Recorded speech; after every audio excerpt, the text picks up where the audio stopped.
ആകാശവാണി. നമസ്കാരം. പ്രാദേശിക വാർത്തകൾ വായിക്കുന്നത് Vijesh.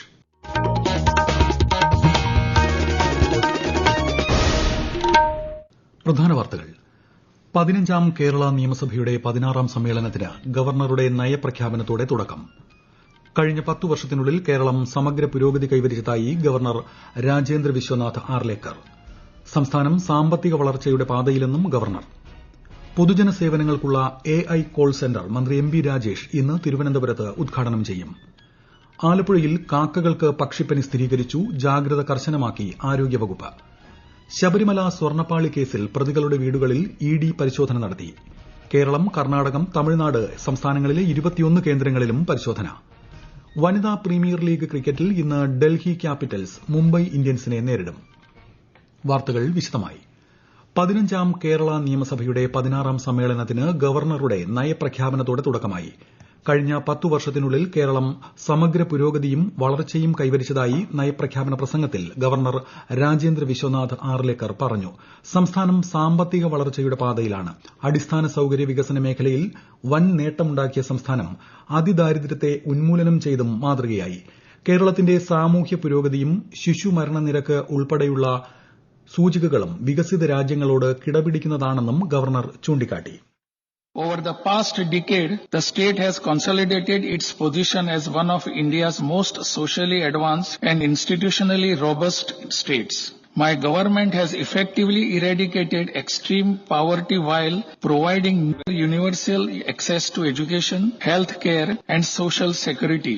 And our social welfare architecture remains among the world's most comprehensive, with over 80% of the elderly covered under various pension schemes.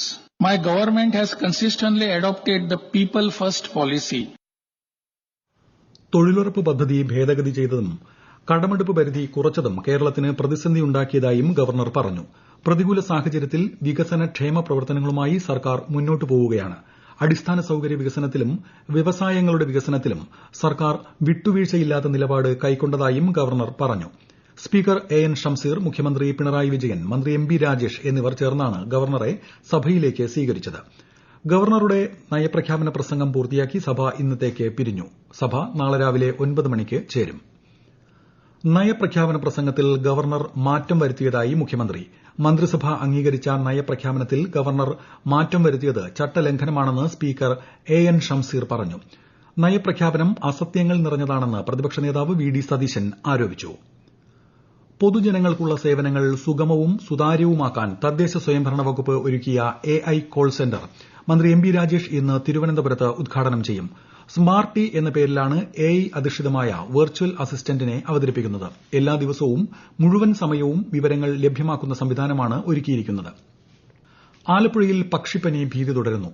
കാക്കകൾക്കും പക്ഷിപ്പനി സ്ഥിരീകരിച്ചു. വിശദാംശങ്ങളുമായി ആകാശവാണി ആലപ്പുഴ ജില്ലാ പ്രതിനിധി R. രവികുമാർ. മുഹമ്മ ഗ്രാമപഞ്ചായത്ത് 13ാം വാർഡിലും കോടന്തുരുത്ത് ഗ്രാമപഞ്ചായത്ത് 13ാം വാർഡിലുമാണ് കാക്കകൾ പക്ഷിപ്പനി പിടിപെട്ട് ചത്തത്. ദേശാടന പക്ഷികളുടെ വിഭാഗത്തിലാണ് കാക്കയെ ഉൾപ്പെടുത്തിയിട്ടുള്ളത്. അതിനാൽ പ്രതിരോധത്തിന്റെ ഭാഗമായി കാക്കകളെ കൊല്ലേണ്ട സാഹചര്യമില്ല. കാക്കകൾ ചത്ത പ്രദേശങ്ങളിലെ ഫാമുകളിലും വീടുകളിലും വളർത്തുപക്ഷികളെ നിരീക്ഷിക്കാൻ മൃഗസംരക്ഷണ വകുപ്പ് നിർദ്ദേശം നൽകിയിട്ടുണ്ട്. ഇത്തവണ 2 ഘട്ടങ്ങളിലായി ആലപ്പുഴ ജില്ലയിൽ 13 പഞ്ചായത്തുകളിലെ 13 ഇടങ്ങളിലാണ് പക്ഷിപ്പനി സ്ഥിരീകരിച്ചത്.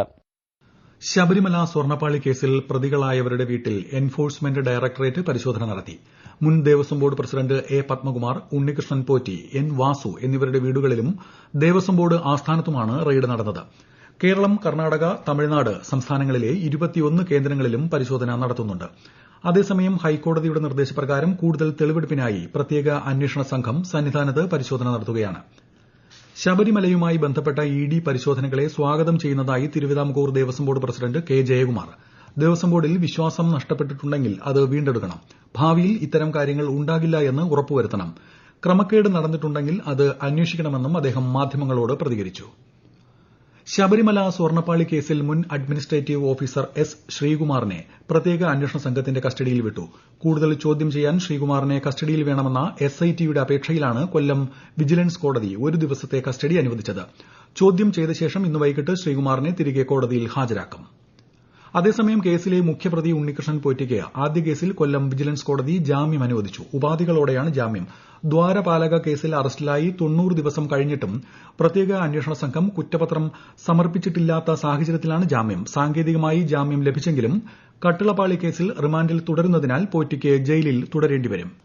കേന്ദ്ര സാമൂഹ്യനീതി ശാക്തീകരണ സഹമന്ത്രി രാംദാസ് അത്വാലെ 2 ദിവസത്തെ സന്ദർശനത്തിന് നാളെ കേരളത്തിലെത്തും. രാവിലെ കണ്ണൂർ രാജ്യാന്തര വിമാനത്താവളത്തിൽ എത്തുന്ന അദ്ദേഹം ജില്ലയിൽ വിവിധ പരിപാടികളിൽ പങ്കെടുക്കും. വ്യാഴാഴ്ച രാവിലെ കോഴിക്കോട്ടേക്ക് പോകും.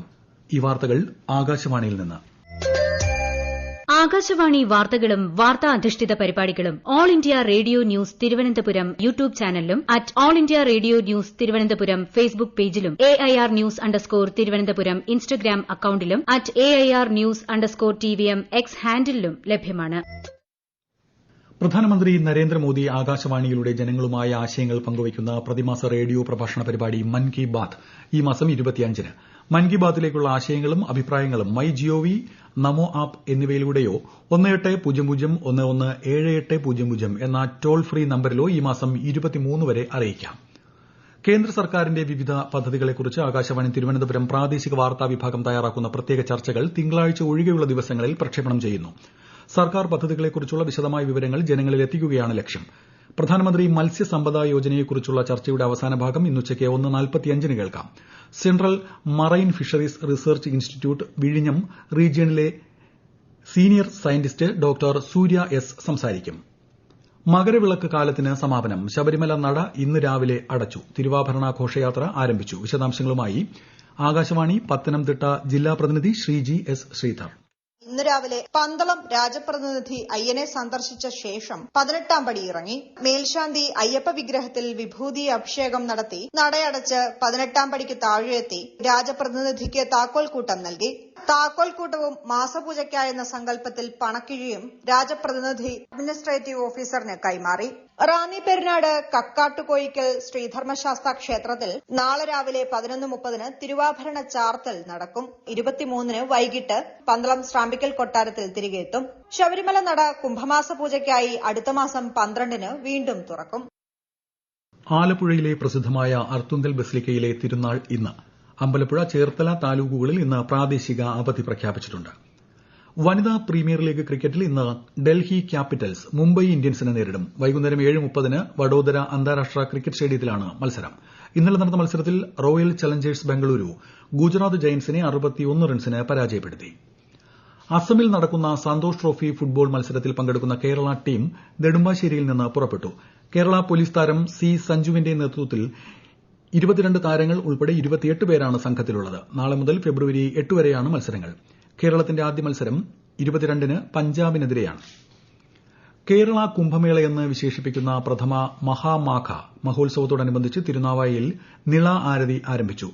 മഹാമാഘം അവസാനിക്കുന്ന ഫെബ്രുവരി 3 വരെ എല്ലാ ദിവസവും സന്ധ്യാസമയത്തായിരിക്കും ആരതി.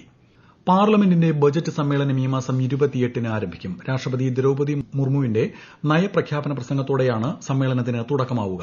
ഫെബ്രുവരി 1-നാണ് കേന്ദ്ര ബജറ്റ്. ബജറ്റിന് മുന്നോടിയായുള്ള സാമ്പത്തിക സർവേ ഈ മാസം 29-ന് പാർലമെന്റിൽ സമർപ്പിക്കും.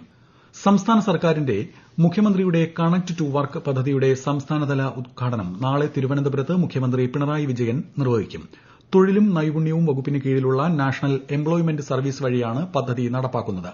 തൊഴിൽ നൈപുണ്യ വികസനത്തിനായി പരിശീലനം നേടുന്നവർക്കും വിവിധ മത്സര പരീക്ഷകൾക്കായി തയ്യാറെടുക്കുന്നവർക്കുമുള്ള സാമ്പത്തിക കൈത്താങ്ങാണിത്. പദ്ധതി പ്രകാരം തെരഞ്ഞെടുക്കപ്പെടുന്ന ഉദ്യോഗാർത്ഥികൾക്ക് പ്രതിമാസം 1000 രൂപ വീതം ഒരു വർഷക്കാലം ധനസഹായം ലഭിക്കും. പ്രധാന വാർത്തകൾ വീണ്ടും. 15ാം കേരള നിയമസഭയുടെ 16ാം സമ്മേളനത്തിന് ഗവർണറുടെ നയപ്രഖ്യാപനത്തോടെ തുടക്കം. കഴിഞ്ഞ 10 വർഷത്തിനുള്ളിൽ കേരളം സമഗ്ര പുരോഗതി കൈവരിച്ചതായി ഗവർണർ രാജേന്ദ്ര വിശ്വനാഥ് ആർലേക്കർ. സംസ്ഥാനം സാമ്പത്തിക വളർച്ചയുടെ പാതയിലെന്നും ഗവർണർ. പൊതുജന സേവനങ്ങൾക്കുള്ള AI കോൾ സെന്റർ മന്ത്രി MB രാജേഷ് ഇന്ന് തിരുവനന്തപുരത്ത് ഉദ്ഘാടനം ചെയ്യും. ആലപ്പുഴയിൽ കാക്കകൾക്ക് പക്ഷിപ്പനി സ്ഥിരീകരിച്ചു. ജാഗ്രത കർശനമാക്കി ആരോഗ്യവകുപ്പ്. ശബരിമല സ്വർണ്ണപ്പാളി കേസിൽ പ്രതികളുടെ വീടുകളിൽ ED പരിശോധന നടത്തി. കേരളം, കർണാടകം, തമിഴ്നാട് സംസ്ഥാനങ്ങളിലെ 21 കേന്ദ്രങ്ങളിലും പരിശോധന. വനിതാ പ്രീമിയർ ലീഗ് ക്രിക്കറ്റിൽ ഇന്ന് ഡൽഹി ക്യാപിറ്റൽസ് മുംബൈ ഇന്ത്യൻസിനെ നേരിടും. പ്രാദേശിക വാർത്തകൾ കഴിഞ്ഞു. അടുത്ത വാർത്താ പ്രക്ഷേപണം 12:50-ന്.